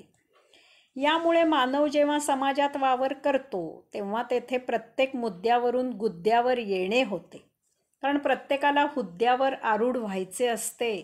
दोन मानवाचे विचार एक नसतात, ते भिन्न असतात. याचा परिणाम म्हणजे जेव्हा समाजाचा म्हणून एक ठराव मंजूर केला जातो, तेव्हा बाळू काळूने प्रत्येकी मांडलेल्या 10 मुद्द्यातील 4 मुद्दे बाळूला सोडावे लागतात आणि काळूला 6 मुद्दे सोडावे लागतात. यात बहुसंख्य लोकांना मंजूर झालेले सर्वच्या सर्व 10ही मुद्दे धरावे लागतात, कारण त्यांनी एकतर कोणतेच मुद्दे मांडलेले नसतात किंवा त्यांनी सर्वच्या सर्व 10ही मुद्दे यापेक्षा काहीतरी निराळेच मांडलेले असतात. समाजात राहायचे म्हणजे ही अशी व्यावहारिक तडजोड नाईलाजाने का होईना, परंतु प्रत्येकालाच करावी लागते. यात मुद्दे सोडलेल्यांना म्हणजे पर्यायाने सर्वांनाच मानसिक ताणतणाव येतो. ही त्यांच्या आत्मविचारांशी प्रतारणा असते, ही आत्मवंचना असते, ही स्वतःची फसवणूक असते. अशा या फसवणूक झालेल्या स्थितीत प्रत्येकाला राहावे लागते. नित्यदिनी, नित्यप्रसंगी, नित्यक्षणी जो तो आत्मप्रेरणेपेक्षा निराळे वर्तन करत असतो, ही आत्महत्या असते. मग त्यातील दुसरा भाग सुरू होतो, तो म्हणजे ढोंग, अभिनय, खोटारडेपणा, टीकाटिप्पण, जळफळाट, सामाजिक वैमनस्य, समाजातील ताणतणाव इत्यादी. ज्या मुद्द्यांची तडजोड केलेली असते ते मान्य आहे असे ढोंग करत वर सुहास्यवदन करण्याचा बेमालूम अभिनय करत मानव चक्क खोटेपणाने जगत असतो. आतून जळफळाट करत आलिया भोगाशी असा नाराजीचा सूर आळवत तो आला दिवस कसा तरी नाईलाजाने ढकलत असतो. असे लोक योग्य संधीची वाट पाहत असतात किंवा तशी संधी मुद्दाम निर्माण करून यात बदल घडवून आणण्याचा प्रयत्न करतात. यात ते यशस्वी झाले किंवा अयशस्वी झाले तरी दोन्हीही परिस्थितीत सामाजिक ताणतणाव निर्माण होतो. मधून सुटका म्हणून तो मनोविश्वात त्याचा तो प्रवेश करतो. काल्पनिक का होईना, परंतु जरा विरंगुळा मिळतो, बरे वाटते. परंतु यात तो मनोरुग्ण होतो. यासाठी मानवाला हिम्मत करून या दोनही विश्वामधून दूर होऊन तिसऱ्या परम विश्वाप्रत जावे लागते. स्वशक्ती. मानवात मूलतः जन्मतःच एक महाअद्भुत, महाविस्मयकारक, महाविलक्षण, केवळ मानवी देही शक्य असलेली अशी शक्ती आहे. ही शक्ती त्याच्यात असलेल्या एका फार रहस्यमय अशा त्रुटीमुळे, त्याच्यातील गूढ अशा कमतरतेमुळे, मानवी योनीची जन्मताच असलेली अपूर्णता यामुळे आहे. हे फार विलक्षण आहे आणि मोठे समजावून घेण्यासारखे आहे. त्यायोगे मानवी योनीचे, मानवी जन्माचे, मानवी देहाच्या अनन्यसाधारण महत्त्वाचे मानवाला भान येईल. कदाचित या जाणीवेने मानव भौतिक उपभोगांच्या मागे धावाधाव करणे बंद करील आणि ही गूढ रहस्यमय अद्भुत शक्ती वापरून त्याच्यात जन्मतःच असलेली ती अपूर्णता पूर्ण करून मानवी देह, मानवी जन्म सार्थक करील. स्वतः मुक्त होईल आणि इतरांना आदर्श घालून देईल. तसेच हेही तितकेच महत्त्वाचे आहे की हे परमात्म्याचे कार्य आहे याचेही भान येईल. मानवेतर प्राणीसृष्टीत भरपूर वैचित्र्य आणि विविधता आहे, परंतु त्यातील एकाच प्रकारचे असलेले प्राणी हे सर्वच्या सर्व एकाच प्रकारे जीवन जगतात. त्यात भेद नाही. उदाहरणार्थ सर्व हत्ती, सर्व चिमण्या एकाच प्रकारे एकाच पद्धतीने जीवन जगतात, परंतु मानव तसा नाही. जगात जितकी मानवी प्रजा आहे त्यातील प्रत्येक मानव स्वतःच्या बुद्धीने स्वतंत्र आहे. त्यामुळे प्रत्येक मानव भिन्न प्रकारे व्यक्त होतो, निरनिराळ्या प्रकारे जीवन जगतो. प्रत्येक मानव त्याची स्वतःची जीवनयात्रा स्वतःच्या मर्जीने जगतो. कारण मानवेतर प्राणी हे त्यांच्या त्यांच्या योनीत परिपूर्ण आहेत. आता त्यांच्यात आणखी उत्क्रांती नाही. हां, एक होते आणि ते म्हणजे त्यांच्यात योनी बदल होतो, परंतु त्यांच्या प्राप्त योनीचा विचार केला तर त्यांच्या धारण केलेल्या योनीत उत्क्रांती होत नाही. परंतु मानवी योनी, मानवी देह हा सजीव प्राणी जगतात एकमेव अपवाद आहे की जो अपूर्ण आहे. त्याच्यात बदल होणे संभव आहे. त्याच्यात उत्क्रांती होणे शक्य आहे. त्याची उन्नती व्हावी अशी अपेक्षा आहे. मानव सोडल्यास इतर योनीत हे शक्य नाही, कारण त्यासाठी लागणारी ती शक्ती, ती जाण केवळ मानवातच आहे. ही योगेश्वराची मानवाला जन्मतःच मूलतःच अनन्यसाधारण अशी देणगी आहे. परमात्म्याची केवळ मानवालाच दिलेली ही खास भेट आहे. याला कुंडलिनी शक्ती असे म्हटले जाते. ही शक्ती इतर चल किंवा अचल अशा कोणत्याही सजीवात नाही. याचा उपयोग करून मानव तिसऱ्या विश्वात वास्तव्य करू शकतो. या शक्तीचा उपयोग करून मानव आत्मपद प्राप्त करू शकतो. यात विशेष म्हणजे तो याच मानवी देही आत्मस्वरूप होऊ शकतो. तो सायुज्यमुक्त म्हणून उर्वरित जीवन याच देही याच जन्मी जगू शकतो. अशा विभूतींना आपण महामानव असे म्हणतो. मानव त्याच्यातील परमात्मापद ही अपूर्णता पूर्ण करू शकतो. ही मानवी देहाची आणि एकूण सजीव प्राणी जगताची शेवटची उत्क्रांती आहे. प्रत्येक मानव जन्माला येताना या शेवटच्या उत्क्रांतीला सुयोग्य असतो. फक्त त्याला याची जाणीव येणे शिल्लक असते आणि तेच महादुर्लभ आहे. त्यासाठी योग्य असा काळ, योग्य असा प्रदेश, योग्य असे कुटुंब, योग्य अशी माता आणि योग्य असा देह प्रत्येकाला जन्मतःच प्रदान केलेला असतो. यासाठी यमधर्म मदत करतो. स्वतःला भौतिक भोगापवर्गतेपासून दूर ठेवून भौतिक विश्वाचा अत्यावश्यक अशा देहधर्मापुरताच उपयोग करून मनोविश्वात रममाण न होता मानव जर तिसऱ्या परमविश्वात जीवन जगेल तर तो आपोआप मानवी योनीत उत्क्रांत होऊन सायुज्य मुक्त होईल. ती स्वशक्ती केवळ मानवातच आहे.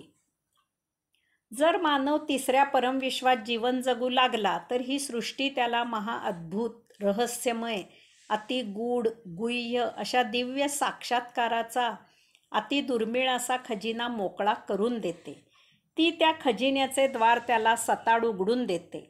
हा खजिना सदा अमर्याद आणि सदा नाविन्याने नटत असणारा आहे.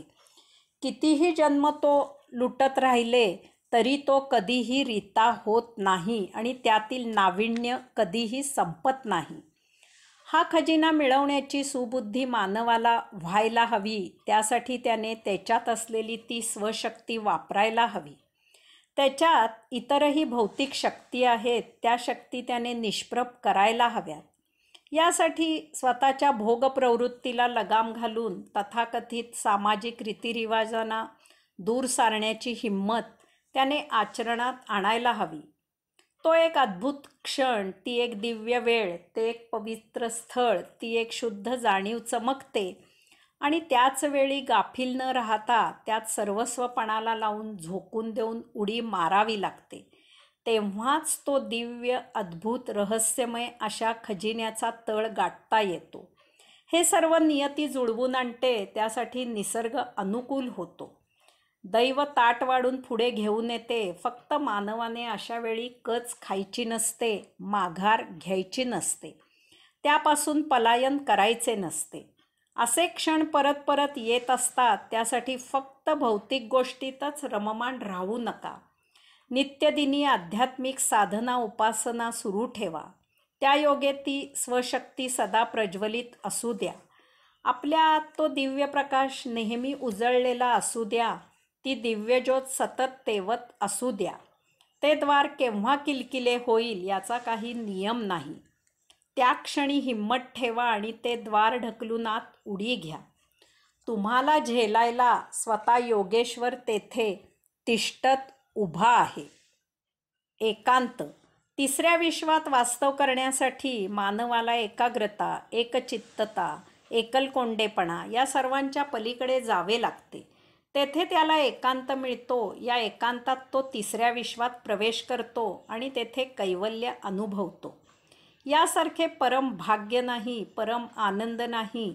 येथे त्याला साक्षात्कार होतो. तो परमात्म्याच्या सन्निध होतो. एकाग्रता म्हणजे मानव एखाद्या विशिष्ट विषयात पूर्णपणे गुंग झालेला असतो. त्यावेळी तो बाकी विश्व विसरून जातो. येथे द्वैत आहे.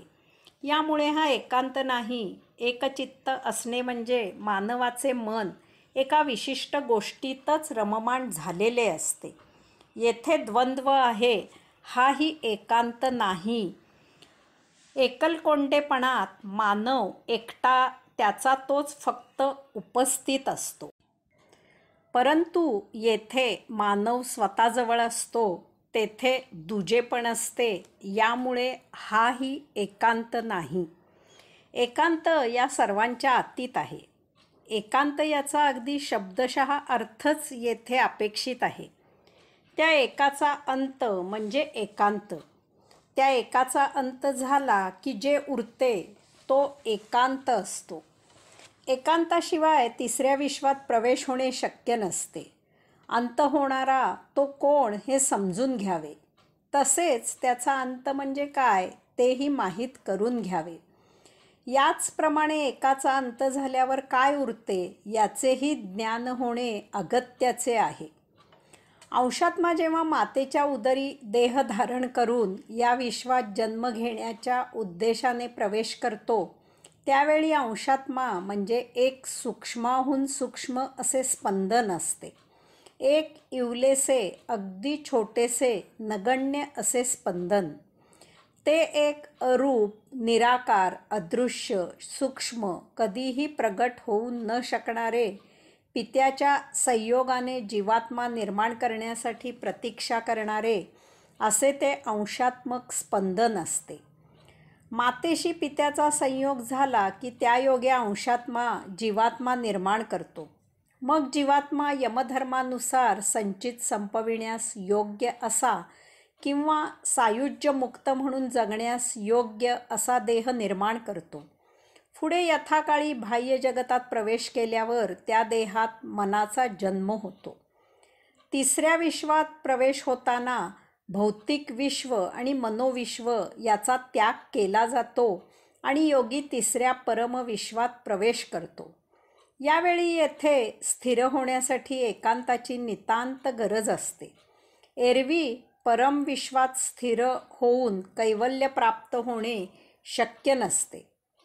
हा एकांत त्या एकाचा अंत होऊन प्राप्त होतो. परमविश्वात प्रवेश होताना योग्याचा देहभाव नष्ट होतो, तो देहातीत होतो. म्हणजे तो देहत्याग करत नाही, परंतु देह असूनही देह नसल्याप्रमाणे त्याची अवस्था होते. तसेच देहासह मनोविश्वही लोप पावते, तो मनातीत होतो, अमन नमन होतो. आता लक्षात घ्यावे की देहभाव नष्ट झाला, मनोभाव लोप पावला, मग उरले काय? तर जीवात्मा आणि अंशात्मा. परमविश्वात त्याचा अंत म्हणजे जीवात्म्याची ही भावना नष्ट होते, लोप पावते. केवळ उरते ते एक स्पंदन, हाच एकांत असतो. येथे कसलाही भाव नाही. देह, मन, जीव यांचा भाव नसल्यामुळे फक्त एक स्पंदन शिल्लक असते. देह, मन, जीव या सर्व गोष्टी पर आहेत आणि त्यामुळे त्यांच्यापासून दूरत्व येऊ शकते. त्यांच्याबद्दल असलेले भाव, विभाव यापासून अलिप्तता मिळू शकते. यामुळे मानव एकांतात प्रवेश करू शकतो. मग तर आपण जीवन जगायला सुरुवात केल्यावर, भौतिक वस्तुजगताचे उपभोग घेऊ लागल्यावर, त्यांच्या अपूर्णतेतून निर्माण झालेल्या आविष्कारातून एक अनावश्यक इंद्रिय म्हणून निर्माण होते. त्यामुळे मनापासून आपण दूर होऊ शकतो. देह जीवात्म्याकडून अंशात्म्याला कवच म्हणून निर्माण झालेला आहे. जसे घर किंवा कपडे म्हणजे आपण नाही, तसेच देह म्हणजे आपण नाही. हे सत्य ज्ञानाने जाणले की देहभाव लोप पावतो. याचबरोबर जीवात्माही समजून घ्यावा. सृष्टी जड आहे, अंशात्मा सूक्ष्माहून सूक्ष्म आहे, इतका की तो कधीही प्रगट होऊ शकत नाही. प्रगट होण्या इतपतही त्याच्यात जडता नाही. यामुळे सृष्टीलीला अनुभविण्यासाठी, देह जीवित ठेवण्यासाठी अंशात्मा आपला अमात्य पंतप्रधान म्हणून जीवात्मा निर्माण करतो.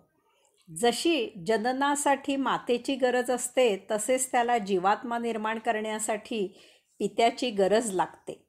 जननासाठी पेशी मातायोनीत असतात, जीवासाठी पेशी पित्यात असतात. यात संरक्षण, पालन इत्यादी इतरही अनेक हेतू आहेत, परंतु ते एकांतासाठी गौण आहेत.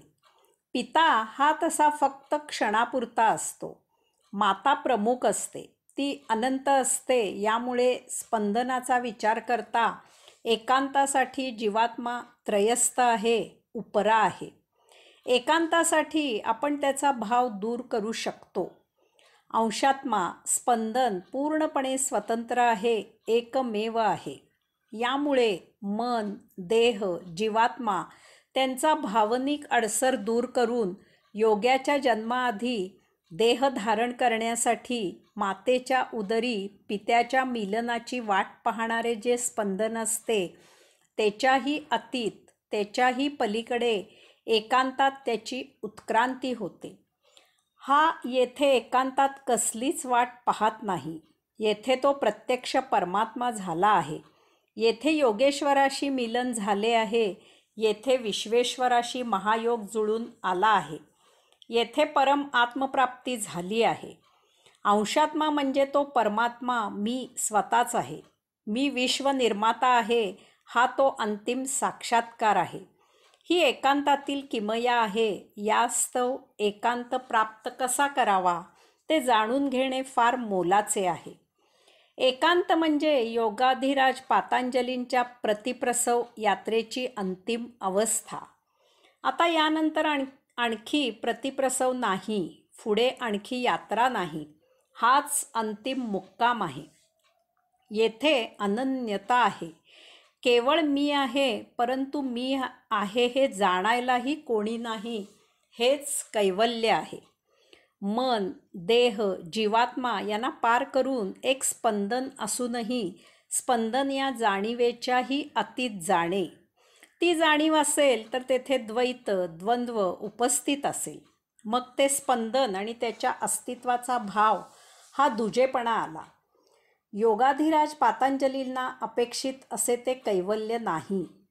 आपण स्वतःला चाचपडून चिमटा काढून आपण आहोत हे तपासून पाहत नाही, कारण त्याची गरजच नाही. आपण आहोत म्हणजे आहोत, तेवढेच पुरेसे आहे. येथे कोणाला काही सांगायची सोय नाही, कारण येथे आपल्याशिवाय अन्य कोणीही नाही. असे असेल तरच त्याला एकांत असे म्हणता येईल. हे आपले वैश्विक अस्तित्व झाले. येथे अन्य कोणीही नाही. अन्य भाव आला की तत्क्षणी एकांत नष्ट झाला. एकांत योग्याला परमात्म्याप्रत घेऊन जातो, त्याला साक्षात्कारित करतो, मुक्त करतो. एकांताला इतके अनन्य महत्त्व आहे. एकांत साध्य कसा करायचा यासाठी योग साधना, उपासना शिकून घ्याव्यात. ही एका हाताने वाजवायची टाळी आहे. यासाठी कोणीही कोणाला मदत करू शकत नाही. मदत करून उपयोगही होत नाही. ही आपली आपणच यात्रा करायची आहे. यासाठी इतरांचे अनुभव केवळ मार्गदर्शक आहेत. याची अनुभूती ज्याची त्यालाच घ्यावी लागते. जितक्या सहजतेने ही यात्रा कराल तितकी ती सोपी आहे, परंतु यात अवडंबर आणले तर ही यात्रा अशक्य आहे. यास्तव योग्य असा योगगुरू शोधावा आणि हे ज्ञान जाणून घ्यावे. मानव जन्माला येताना एकटाच जन्माला येतो. त्यावेळी येताना तो आपल्याबरोबर काहीही घेऊन येत नाही. तसेच जेव्हा तो मृत होतो तेव्हाही तो एकटाच मृत होतो. तो आपल्याबरोबर काहीही घेऊन जात नाही. याला अपवाद म्हणजे त्याचे गतसंस्कार, त्याचे गतसंचित उपभोग. जन्म आणि मृत्यू यामधील जीवनही तो एकटाच जगतो. हे जगणे त्याच्या गतसंस्काराप्रमाणे गतसंचितासाठी असते. यासाठी जीवन जगताना त्याला इतरांचे सहकार्य लागते, सहाय्य लागते, सहजीवन लागते. यामुळे मानव कधीही एकटा राहायला तयार नसतो. त्याला जीवनात कोणाची तरी सोबत लागते. त्याला संरक्षण हवे असते, आधार हवा असतो. यासाठी तो कोणाबरोबर तरी जगतो आणि त्याची भावना अशी होते की तो एकटा जगत नाही, तो एकटा जगू शकत नाही. त्याच्या सहवासात कोणीतरी आहेत. यामुळे एकांत असे म्हटले की तो नकार देतो. तो म्हणतो की हे साधू संतांचे, संन्यासांचे, योग्यांचे काम आहे. आम्ही साधेसुधे संसारी लोक आहोत. आम्हाला हे न जमणारे सांगू नका. या सर्व विचारात तो हे विसरतो की नित्य जीवनात तो एकटा आणि एकटाच जगत असतो. आपल्याला सोबत कोणी राहत आहेत याचा अर्थ ते त्याच्यासह जगत आहेत हा त्याचा भ्रम असतो, जो तो स्वतंत्रपणे जगत असतो. देहाचा विचार करता कोणीही कोणासाठी अन्न चावत, गिळत, पचवत नाही. हे ज्याचे त्यालाच करावे लागते. अशा सर्वच क्रिया ज्याचा तो करत असतो हे लक्षात घ्यावे. म्हणजे पुढे ज्या साधना सांगितल्या आहेत त्याचा बाऊ वाटणार नाही. कारण त्या साधना या सर्वांमध्ये राहूनच करायच्या आहेत.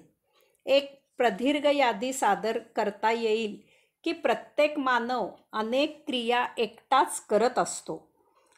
तशाच एकांतासाठी त्या एकट्याने करायच्या साधना आहेत. साक्षीत्व. एकांत साध्य करण्यासाठी फार उत्तम साधना म्हणजे साक्षीत्व. यासाठी मौन, अवलोकन ह्या कृती आहेत. मौन. कर्मयोग करताना अत्यावश्यक असेल इतकेच बोला, बाकी सदा मौन राहा. फारच आवश्यकता असेल तर शक्यतो देहबोलीने बोला. गरज असल्यास कमीत कमी अक्षरात, कमीत कमी शब्दात, कमीत कमी वाक्यात बोला. शक्यतो बोलणे टाळा. मानव अति बोलतो. आपली योग ऊर्जा तो वायफळ बोलण्यात वाया घालवितो. ही तुमची योग ऊर्जा तुमच्याकडे राहू दे. ती फार बहुमूल्य आणि दुर्मिळ आहे. योग ऊर्जा मानवाला निर्माण करता येत नाही. ती जन्मताच मानव घेऊन येतो आणि तिचा संग्रह असेपर्यंत मानव जीवित राहतो. ती अकाली संपली तर मृत्यूशिवाय अन्य पर्याय नाही. न बोलण्यामुळे अनेक प्रमाद आपोआप होणार नाहीत. स्वतःचे आरोग्य उत्तम राहील. मौन असणे याचा अर्थ पूर्णपणे अव्यक्त असणे. त्यामुळे मौन काये, वाचे, मने अपेक्षित आहे. देहबोलीने विचार व्यक्त करायचे नाहीत. स्वकर्माशिवाय अन्य कसलेही विचार मनात आणायचे नाहीत.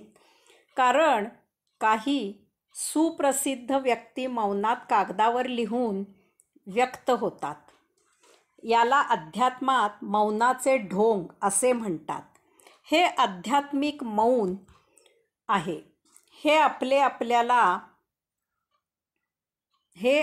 आपल्यासाठी करायचे मौन आहे.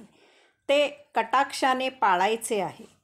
लिंबू सरबत पिऊन सोडायचे हे राजकीय मौन नाही. मौन साध्य होण्यासाठी कामाशिवाय कधीही आपली जागा सोडायची नाही.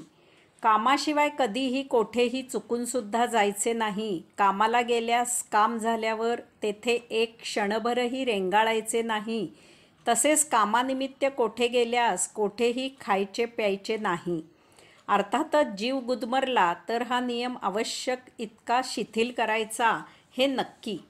यामुळे समाजात आपल्याला चक्रम, विक्षिप्त, माणूसघाण्या इत्यादी खास अशी विशेषणे बहाल केली जातात. त्याचा स्तुती म्हणून आदराने आणि आनंदाने स्वीकार करायचा. ही तुमची समाजातील वर्तणूक योग्य असल्याची पावती असते. यामुळे आणखी उत्साहाने मौन पाळायला बळ येते. कोणी याबद्दल आपल्याला छेडले तर हरिओम इतकी सुहास्य वदनाने प्रतिक्रिया द्यावी.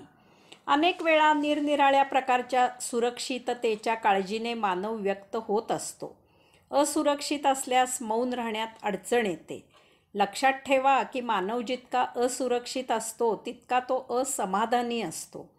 असुरक्षित असल्यास मानव जीवनाचा आनंद घेऊ शकणार नाही. तो दडपणाखाली जीवन जगेल. मानव कित्येक वेळा अवास्तव कल्पना करून आपण असुरक्षित आहोत अशी समजूत करून घेतो. आवश्यक इतकेच सुरक्षित राहावे, शक्यतो मोकळे राहावे म्हणजे जीवनाचा मुक्त आनंद घेता येतो. अवलोकन: जे जे होत आहे ते पाहावे, परंतु चुकूनसुद्धा त्यावर व्यक्त होऊ नये. हे व्यक्त होणे काये वाचे मने अपेक्षित आहे. जे घडत आहे ते फक्त पाहत राहा, त्याला साक्षी राहा. अर्थातच आपल्या कर्मयोगाशी संबंधित असलेल्या गोष्टींबद्दल कर्मयोगाला पूरक असेच वागा. तेथे अव्यक्त राहू नका, तेथे साक्षी राहू नका. कर्मयोगाद्वारे जे करता त्या योगे तुम्ही व्यक्त होत असता तेवढे व्यक्त होणे पुरेसे आहे. मानवाला बुद्धी आहे, त्याला विचार करायची शक्ती आहे. त्यामुळे अवलोकन करताना त्या त्या प्रसंगावर त्याच्या मनात प्रतिक्रिया येतील हे निर्विवाद आहे. परंतु अवलोकनाला मौनाची जोड असल्यामुळे एक दिवस असा येईल की अवलोकन करूनही त्यावर प्रतिक्रिया निर्माण होणार नाही. येथे मानव जिंकला. आता एकांतासाठी उपासना करावी. उपासना. पूर्वतयारी. मौन आणि अवलोकन यामध्ये प्रगती झाली की एकांत प्राप्त होण्यासाठी उपासना करावी. एकांताने तिसऱ्या परमविश्वात प्रवेश होतो. देह आणि मन म्हणजे पर्यायाने भौतिक आणि मनोविश्व यांना निष्प्रभ करण्याकरिता, त्यांच्याबद्दल मानवाला असलेली ओढ कमी करण्याकरिता साधना असतात. साधना करून मग उपासना करावी. उपासना मानवाला तिसऱ्या विश्वात, परमविश्वात स्थिर करण्याकरिता असते. साधना करून त्यायोगे भौतिक विश्वाची, देह आणि मन यांची लज्जत निष्प्रभ झाली की मग मानव तिसऱ्या परमविश्वात प्रवेश करण्यासाठी सिद्ध होतो. आता तो परमात्म्याच्या चरणी उपआसन घालून बसण्यासाठी तयार होतो. तेथे त्याला पुन्हा भौतिकात माघारी न जाण्यासाठी दृढ व्हायचे आहे, स्थित व्हायचे आहे.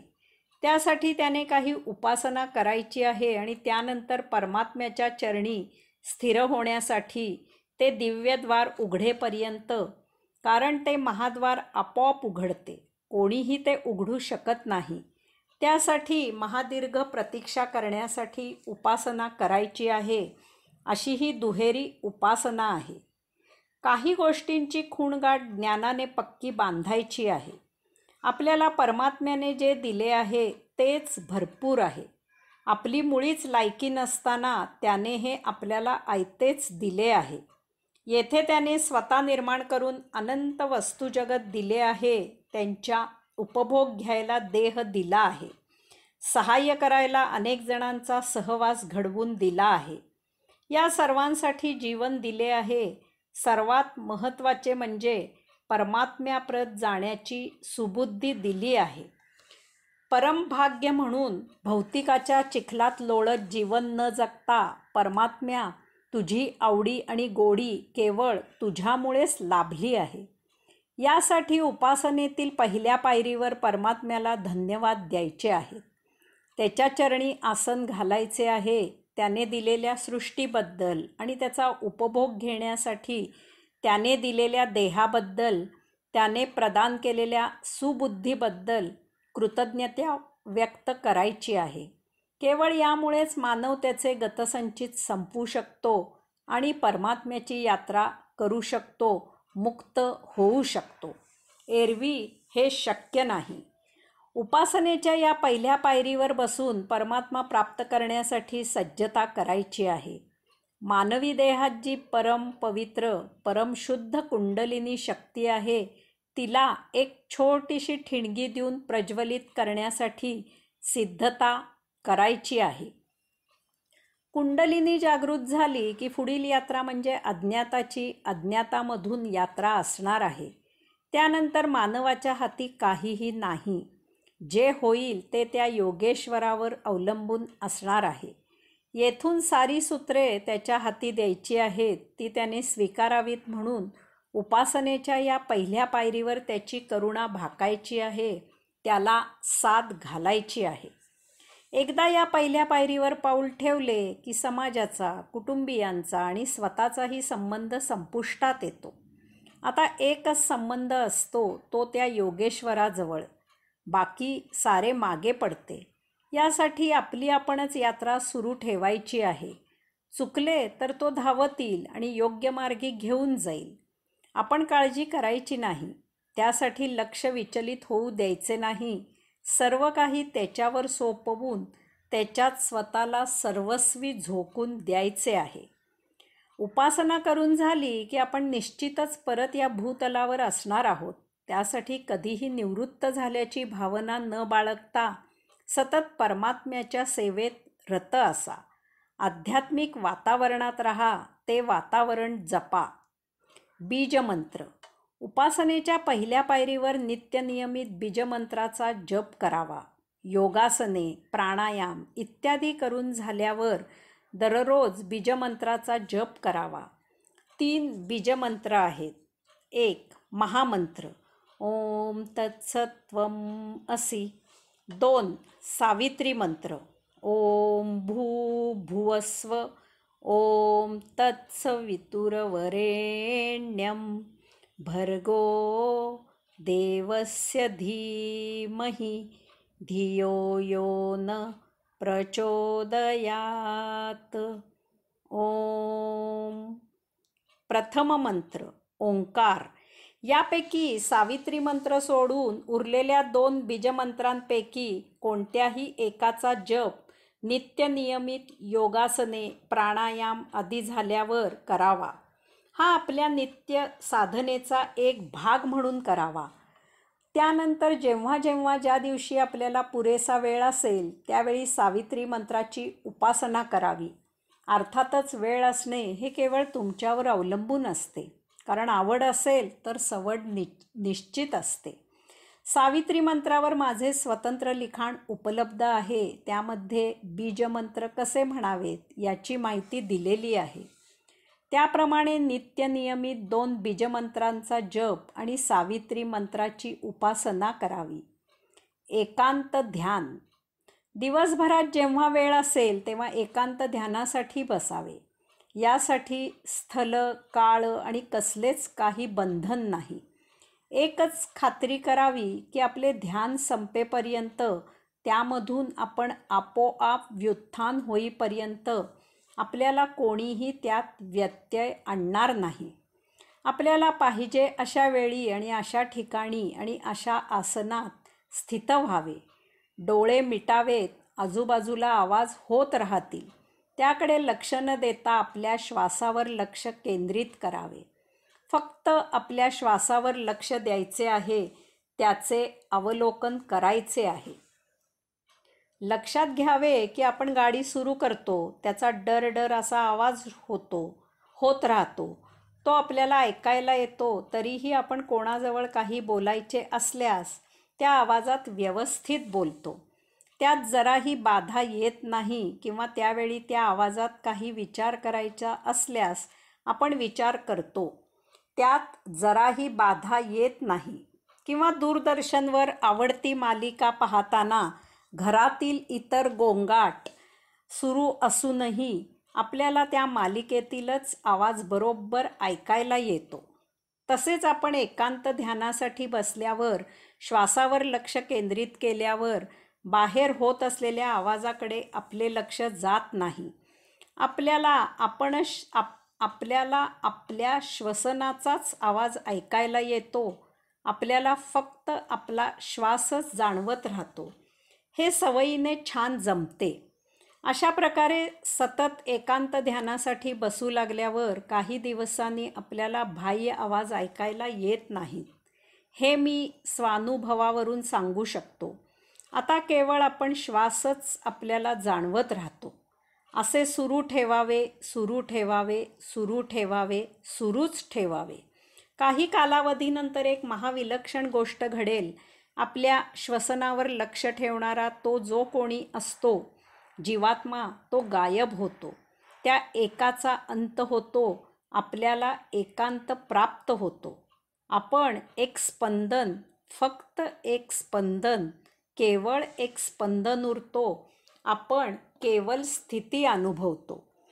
आपण विनाकारण आनंदी राहू लागतो. हाच आपला मूलभूत स्वभाव आहे. ही महाअद्भुत, महाविलक्षण अनुभूती असते. येथे आपल्यात आमूलाग्र बदल होतो. आपण शांत, प्रशांत होतो. भौतिकात राहूनही चव राहत नाही. देहभाव असूनही मन कह्यात येते. परमविश्वात जीवन जगणे सुरू होते. ही मुक्तावस्था असते. आता आपल्याला साधना, उपासना न करताही एकांत ध्यान अवस्था प्राप्त होऊ शकते. तुम्हाला पाहिजे तेव्हा तुम्ही एकांत ध्यानासाठी बसावे आणि एकांत ध्यान प्राप्त करावे. ही सिद्धी प्राप्त झालेली असते. परंतु तरीही साधना, उपासना सोडू नये. आपण भौतिकात राहतो. पाय घसरण्यासाठी आमिषे आणि आकर्षणे आजूबाजूला भरपूर आहेत. आपण सर्वसामान्य जन आहोत. अपवादात्मक का होईना, परंतु मोठमोठ्या साधू संन्यासांनाही हे जमलेले नाही. आपण तर सामान्य आहोत. यास्तव नित्य नियमित नित्योपासना सुरू ठेवावी. त्याचा शरीर प्रकृतीसाठीही उपयोग होतो. त्यायोगे देह निरोगी राहतो. हरिओम.